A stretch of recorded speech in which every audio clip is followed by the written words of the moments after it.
What do you mean, Little Ladies' Day? Why can't the ladies be big? Why can't they be absolutely, unfathomably massive? Angry. Worst holiday ever. Whatever. I'm Cider Spider, and today we're looking at the Little Ladies' Day event in Final Fantasy XIV. In Japan, there's something called White Day, which is basically Valentine's Day too. If a girl gives you a Valentine's gift and you don't totally hate her, you then give her a reciprocal gift for White Day. In Final Fantasy, this is translated as Little Ladies' Day, upon which all ladies are princesses, and it's men's job to do their entire bidding lest they not feel princessly. So get your simpin' socks on and prepare to renew that Tier 3 sub to your favorite e-girl. Or else. And since the Valentine's event this year wasn't total garbage, surely this White Day event will be even better, right? After all, is it not what our princesses deserve? Well, let's just get started, shall we? Ahem. The Royal Seneschal needs your help with some boring chores, exciting adventures. His duty is to make sure every lady is treated like a princess. Except for you, of course, because you'll be acting as a servant. Obviously. This year, the Thorn family are passing out replicas of an antique folding fan, except the purpose and use of the fans is apparently mysterious. Thus, Aldi,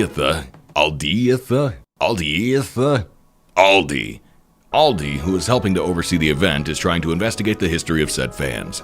And even though she has an army of sympathizers, it's up to you to help her do it. So we meet up with Aldi, who gives us the rest of the story. One day she found a mysterious paper fan and learned that they were once common inside the palace. In fact, Princess Edvia, who unintentionally created Little Ladies' Day, apparently once did a very swaggy dance with this same style of fan. The tales of this breathtaking boogie inspired Aldi to hand out fans for the holiday, but one of the guys she paid to produce them noticed that the one she showed him wasn't actually that old, implying that the fans in the fan dance were only recently dropped from the celebration. All very exciting stuff. And so Aldi contacted some people to seek more information on the tradition, but she has trouble getting around due to her poor health, so while she rests, it falls on you to go and meet with said people. At least for once, the protagonist of this quest has a legitimate reason for making you do all the work, but somehow it still feels like we're being bamboozled. Aldi is apparently royalty, so I don't know why she's arranging meetings all around Ul'dah instead of just having her contacts come to her, but if we didn't have contrived reasons to walk around and talk to people, this game would hardly have any quests at all.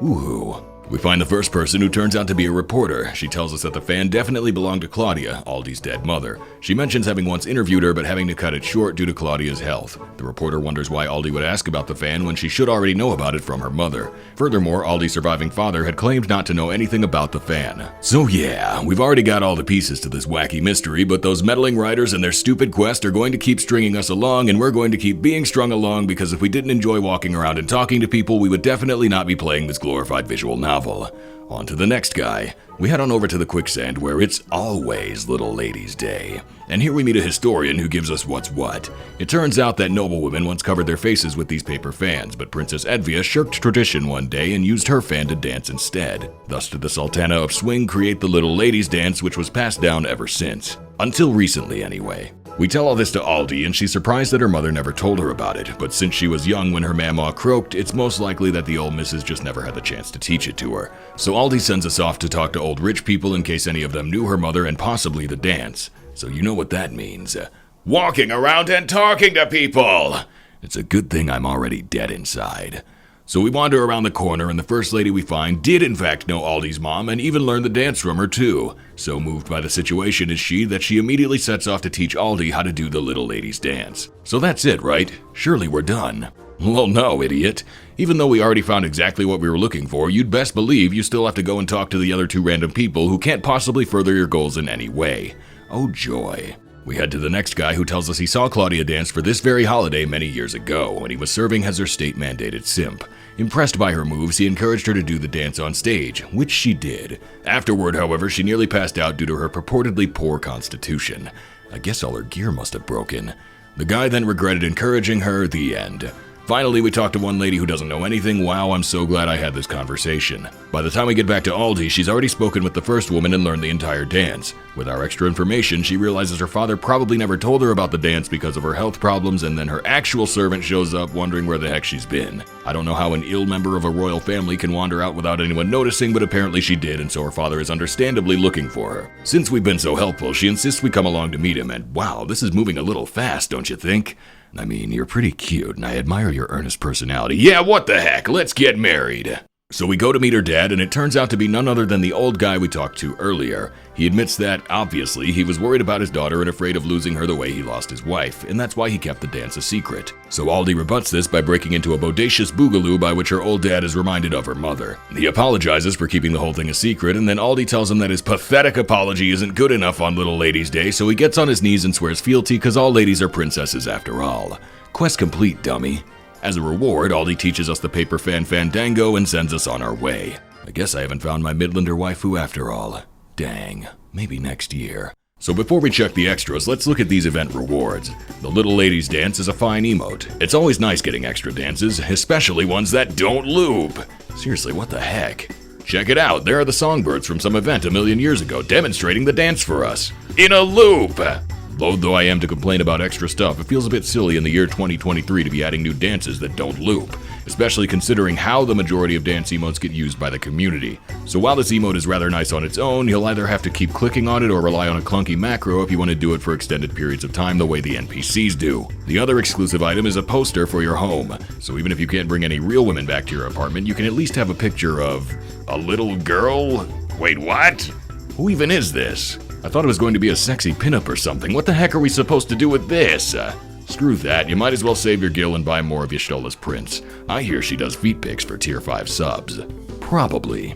So the base event is done, now what? Well, this event doesn't have much in the way of extra content. There are no mini-games, no additional cutscenes, and very little else. I also didn't see a lot of extra NPCs in the audience for this one, so it seems like even the characters don't care about this event. There's a predictable Puddingway appearance as well as Alpha and Omega. I already mentioned the songbirds, and all the other characters seem to be random models. So that's cool, I guess. Other than that, you can get a bit more detail on the lore of the event, so we might as well run through those options, right? Right. So the entire tradition begun with Princess Edvia Thorn, who got tired of being locked away in a luxurious palace and traded clothes with some mill maid to experience outside life.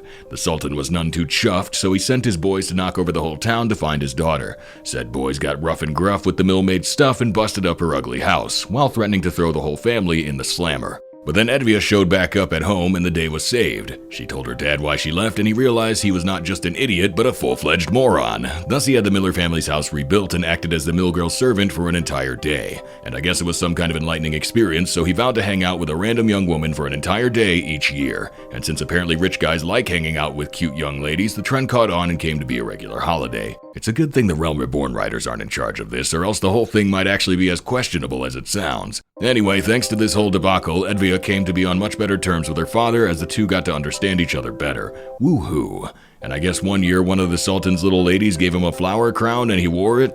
Thus daisies came to represent happiness. Incredible. That's pretty much all we get. Aldi has some more dialogue options, but all of them are just recounting information from this specific quest, which might be handy if we hadn't just finished it. Altogether, I'd say this is the most underwhelming event of the entire expansion. I know White Day isn't exactly a well-known holiday in the West, and Little Ladies' Day is kind of a small deal even in the game world, but if you've heard me complain before, then you know that I prefer events with content, and this one doesn't have any. It's a short quest with nothing but extremely specific lore surrounding Aldi's backstory, which frankly isn't that interesting. The rewards are mediocre at best, and I'm sure in a week I won't even remember having done any of this. The only good thing I can really say about it is that it coincides with the 6.35 release, so anyone returning for the patch can knock it out in a few minutes and get the emote without having to resub early. All in all, I thought this event was charming in a very simplistic way, but otherwise quite forgettable. And I'm still mad that I didn't get to marry Aldi, so I'm gonna get back to shotgunning beers and flirting with Midlanders in the quicksand. One like equals one Midlander. Okay, bye.